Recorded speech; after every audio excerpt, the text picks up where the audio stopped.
Welcome to special analysis. నేను రమా మండువా. ఈరోజు అనాలిసిస్లో భాగంగా మనం తీసుకోబోతున్న టాపిక్ ఏంటంటే, ఆల్రెడీ మనం ఒక టైటిల్ని ఖాయం చేయడం జరిగింది. ఇక్కడ తోట త్రిమూర్తులపై లోకేష్ ఫోకస్ పెట్టారా అనేసి. సో అందుకు కారణం కూడా ఉంది. ఎందుకంటే అసెంబ్లీ సమావేశాలు జరుగుతున్నాయి ప్రజెంట్, ఏపీ అసెంబ్లీ సమావేశాలు. ఈ సమావేశాల్లో భాగంగా లోకేష్ అటు బీజేపీ ఎమ్మెల్యేలు తన ఛాంబర్కి పిలిపించుకున్నారు, సుదీర్ఘంగా వాళ్ళతో భేటీ కూడా అయ్యారు. ఈ క్రమంలోనే తోట త్రిమూర్తుల గురించి చాలా హాట్ టాపిక్ అయితే అయ్యారు ఆయన. అక్కడ వాళ్ళ బిట్వీన్ లోకేష్ అండ్ ఏదైతే బీజేపీ ఎమ్మెల్యేలు ఉన్నారో వాళ్ళ మధ్య తోట త్రిమూర్తుల అంశం చాలా సీరియస్గా చర్చకు వచ్చింది. అది కూడా లోకేష్ స్వయంగా బీజేపీ నేతలను అడిగారు, సత్యకుమార్ లాంటి వాళ్ళని. తోట త్రిమూర్తులు బీజేపీలోకి వచ్చే ప్రయత్నం చేస్తున్నారా, మీరు తీసుకుంటున్నారా పార్టీలోకి అని కూడా ఆయన అడగడం జరిగింది. సో ఓవరాల్ ఎప్పుడైతే లోకేష్ నోటి వెంట తోట త్రిమూర్తుల పేరు తెర మీదకి వచ్చిందో, బీజేపీ నుంచి ఎలాంటి సమాధానం ఉంది అది మాకు తెలియదనో, లేకపోతే తోట త్రిమూర్తులు నిజంగా ప్రయత్నం చేస్తున్నారనే సమాధానం వచ్చిందా అనేది లేదు మనం పక్కన పెడితే, ఈరోజు లోకేష్ నోటి వెంట స్వయంగా తోట త్రిమూర్తుల పేరు రావడం, తోట త్రిమూర్తుల మీద నిజంగానే లోకేష్ ఫోకస్ పెట్టే ప్రయత్నం చేశారా అన్న చర్చ కూడా కొంచెం ఊతమిచ్చినట్లయింది. అందుకు కారణం కూడా ఉంది. ఎందుకంటే అపార్ట్ ఫ్రమ్ పార్టీ ఏదైనా కానీ తనకంటూ ఒక ఓన్ ఇమేజ్ క్రియేట్ చేసుకోవడంలో తోట త్రిమూర్తులు కొంతమేరకు సక్సెస్ అయ్యారని అనుకోవాలి. ఈ వీడియో మీకు నచ్చినట్లయితే please share, like and subscribe R24 Telugu. అటు ఏదైతే ఉభయ గోదావరి జిల్లాలో తనకంటూ ఒక ఏదైతే ఇండివిజువల్ ఇమేజ్ని అయితే రాజకీయాల్లో చాలా తక్కువ సమయంలోనే ఆయన క్యాచ్ చేసుకోగలిగారు. సో ఆ స్థాయిలో ఆ రెప్యుటేషన్ అయితే ఉంది ఆయనకి. శిరోముండం లాంటి కేసుల్లో ఆయనకి ఏదైతే కొన్ని కేసుల్లో ఆయన జైలు శిక్ష పడ్డప్పటికీ కూడా బట్ పొలిటికల్గా మాత్రం అదే స్థాయిలో అన్ని పార్టీ నేతలతో కూడా తోట త్రిమూర్తులకి సత్సంబంధాలే ఉన్నాయి. పర్టికులర్గా మనం చూసినట్లయితే తోట త్రిమూర్తులు అంటేనే మనకు టక్కును గుర్తొచ్చేది రామచంద్రపురం కాన్స్టిట్యున్సీ. రామచంద్రపురం కాన్స్టిట్యున్సీలో తోట త్రిమూర్తులకి సుదీర్ఘకాలం ప్రత్యర్థిగా పిల్లి సుభాష్ చంద్రబోస్ ఉంటూ వచ్చారు. పిల్లి సుభాష్ చంద్రబోస్ ఎమ్మెల్యేగా గెలిస్తే తోట త్రిమూర్తులు ఓడిపోయిన సందర్భాలు ఉన్నాయి. తోట త్రిమూర్తులు ఎమ్మెల్యేగా గెలిస్తే పిల్లి సుభాష్ ఏదైతే ఓడిపోయిన సందర్భాలు ఉన్నాయి. అట్లా వైస్ వర్సా తరహాలో వాళ్ళిద్దరు సుదీర్ఘకాలం రామచంద్రపురం రాజకీయాల్లో చక్రం తిప్పుతూ వచ్చారు. ఇక ఫస్ట్ ఆఫ్ ఆల్ మనం చూసినట్లయితే తోట త్రిమూర్తులు ఏదైతే ఉభయ గోదావరి జిల్లా నుంచి రిప్రజెంట్ చేస్తూనే సోలోగా రాజకీయాల్లో ఎదిగే ప్రయత్నం చేశారు. ఆయన ఇండివిజువల్గానే ఫస్ట్ టైం ఎమ్మెల్యేగా గెలిచారు. దెన్ టీడీపీకి మద్దతు ఇచ్చారు. ఆ తర్వాత రోజుల్లో ఎన్టీఆర్ హ్యామ్ నుంచి అది కొనసాగుతూ వచ్చింది. సుదీర్ఘకాలం ఆయన ఏదైతే ఓటమిరుగని నేతగా కూడా పేరు తెచ్చుకున్నారని అనుకోవాలి. అయితే 2009 ఎన్నికలకు వచ్చేటప్పటికే తోట త్రిమూర్తులు ఆ రోజు ప్రజారాజ్యంలోకి వెళ్ళారు. పెద్ద కారణాలు లేవు టీడీపీ నుంచి ప్రజారాజ్యంలోకి వెళ్ళడానికి, ఆ రోజు పెద్ద కారణాలు ఏమి లేకపోయినప్పటికీ బట్ తోట త్రిమూర్తులు ఆ రోజున ప్రజారాజ్యంలోకి వెళ్ళే ప్రయత్నం చేశారు.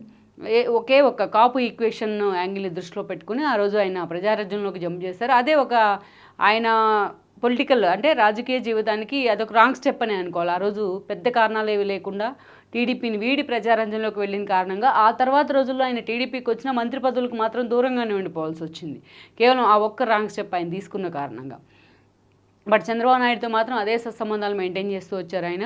బట్ ప్రజారాజ్యం నుంచి పోటీ చేసి ఆ రోజు కాంగ్రెస్ తరపున పోటీ చేసిన తోట ఏదైతే పిల్లి సుభాష్ చేతిలో తోట ఓడిపోవడం జరిగింది.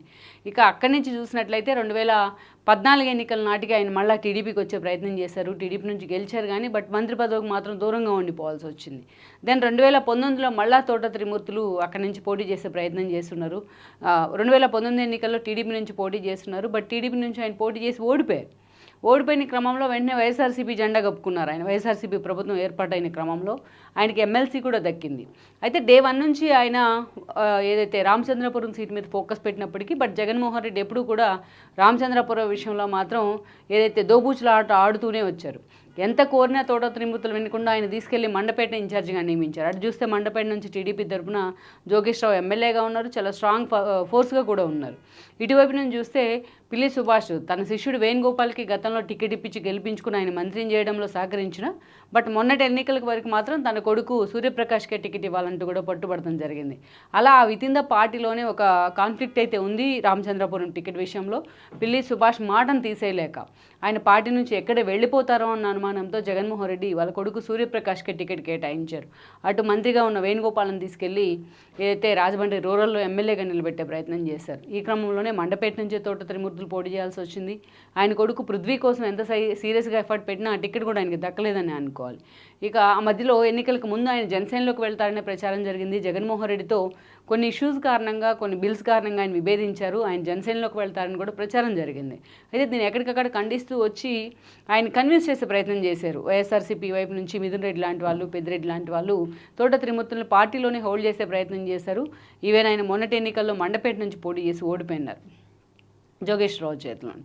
దెన్ ఓడిపోయిన తర్వాత డే వన్నే తోట త్రిమూర్తులు ఇచ్చిన మీడియా ముందు మాట్లాడిన ఒక మాట మాత్రం చాలా సంచలనంగా మారాయి. పవన్ కళ్యాణ్ ఫ్యాక్టర్ అంచనా వేయడంలో వైఎస్ఆర్సీపీ ఫెయిల్ అయింది అంటూ కూడా ఓపెన్ స్టేట్మెంట్ ఇచ్చారు ఆయన. అప్పుడు కూడా చర్చ జరిగింది, ఆయన వీలైనంత త్వరగా జనసేనలోకి వెళ్ళిపోతారు అనేసి.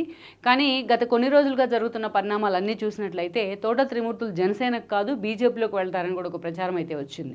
అయితే దాన్ని ఎండార్స్ చేసే విధంగా కొన్ని పరిణామాలు అయితే జరుగుతూ ఉన్నాయి. ఇప్పటి వరకు తోట త్రిమూర్తులు దానికి సంబంధించి ఎలాంటి ప్రకటన చేయకపోయినప్పటికీ బట్ లోకేష్ అసెంబ్లీ వేదికగా ఆయన బీజేపీ ఎమ్మెల్యేలను తన ఛాంబర్కి పిలిపించుకున్నారు. సుదీర్ఘంగా దాదాపు 1 అవర్ బీజేపీ ఎమ్మెల్యేలు ఆయనతో పాటు భేటీ కావడం జరిగింది. ఈ క్రమంలోనే తోట త్రిమూర్తులు బీజేపీలోకి వస్తున్నారా అని లోకేష్ ప్రశ్నించారు. దానికి సత్యకుమార్ లాంటి వాళ్ళు ఇంకా మాకు పూర్తి సమాచారం తెలియదు అని చెప్పి కూడా సమాధానం ఇవ్వడం జరిగింది. But what ever it may, దాని రిజల్ట్ ఎలా ఉంటుంది అనేది మనం పక్కన పెడితే లోకేష్ ఎందుకు తోట త్రిమూర్తుల మీద ఫోకస్ పెట్టారనేది ఇక్కడ అసలు పాయింట్.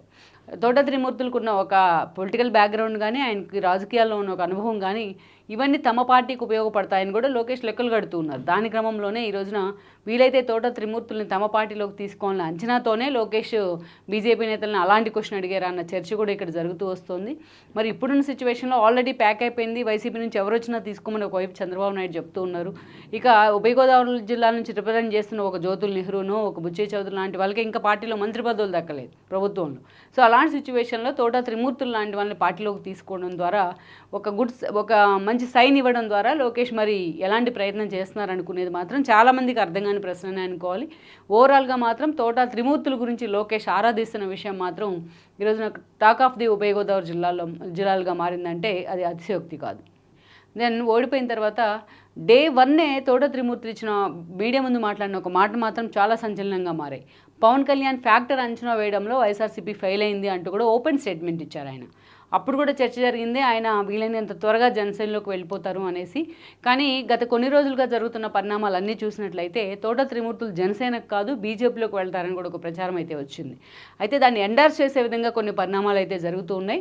ఇప్పటి వరకు తోట త్రిమూర్తులు దానికి సంబంధించి ఎలాంటి ప్రకటన చేయకపోయినప్పటికీ బట్ లోకేష్ అసెంబ్లీ వేదికగా ఆయన బీజేపీ ఎమ్మెల్యేలను తన ఛాంబర్కి పిలిపించుకున్నారు. సుదీర్ఘంగా దాదాపు 1 అవర్ బీజేపీ ఎమ్మెల్యేలు ఆయనతో పాటు భేటీ కావడం జరిగింది. ఈ క్రమంలోనే తోట త్రిమూర్తులు బీజేపీలోకి వస్తున్నారా అని లోకేష్ ప్రశ్నించారు. దానికి సత్యకుమార్ లాంటి వాళ్ళు ఇంకా మాకు పూర్తి సమాచారం తెలియదు అని చెప్పి కూడా సమాధానం ఇవ్వడం జరిగింది. But what ever it may, దాని రిజల్ట్ ఎలా ఉంటుంది అనేది మనం పక్కన పెడితే లోకేష్ ఎందుకు తోట త్రిమూర్తుల మీద ఫోకస్ పెట్టారనేది ఇక్కడ అసలు పాయింట్. తోట త్రిమూర్తులకు ఉన్న ఒక పొలిటికల్ బ్యాక్గ్రౌండ్ కానీ, ఆయనకి రాజకీయాల్లో ఉన్న ఒక అనుభవం కానీ ఇవన్నీ తమ పార్టీకి ఉపయోగపడతాయని కూడా లోకేష్ లెక్కలు కడుతూ ఉన్నారు. దాని క్రమంలోనే ఈ రోజున వీలైతే తోట త్రిమూర్తుల్ని తమ పార్టీలోకి తీసుకోవాలని అంచనాతోనే లోకేష్ బీజేపీ నేతలను అలాంటి క్వశ్చన్ అడిగారా అన్న చర్చ కూడా ఇక్కడ జరుగుతూ వస్తుంది. మరి ఇప్పుడున్న సిచ్యువేషన్లో ఆల్రెడీ ప్యాక్ అయిపోయింది, వైసీపీ నుంచి ఎవరు వచ్చినా తీసుకోమని ఒకవైపు చంద్రబాబు నాయుడు చెప్తూ ఉన్నారు. ఇక ఉభయ గోదావరి జిల్లా నుంచి రిప్రజెంట్ చేస్తున్న ఒక జ్యోతుల్ నెహ్రూను, ఒక బుచ్చే చౌదరి లాంటి వాళ్ళకి ఇంకా పార్టీలో మంత్రి పదవులు దక్కలేదు ప్రభుత్వంలో. సో అలాంటి సిచ్యువేషన్లో తోట త్రిమూర్తులు లాంటి వాళ్ళని పార్టీలోకి తీసుకోవడం ద్వారా ఒక మంచి సైన్ ఇవ్వడం ద్వారా లోకేష్ మరి ఎలాంటి ప్రయత్నం చేస్తున్నారు అనుకునేది మాత్రం చాలామందికి అర్థం కాని ప్రశ్ననే అనుకోవాలి.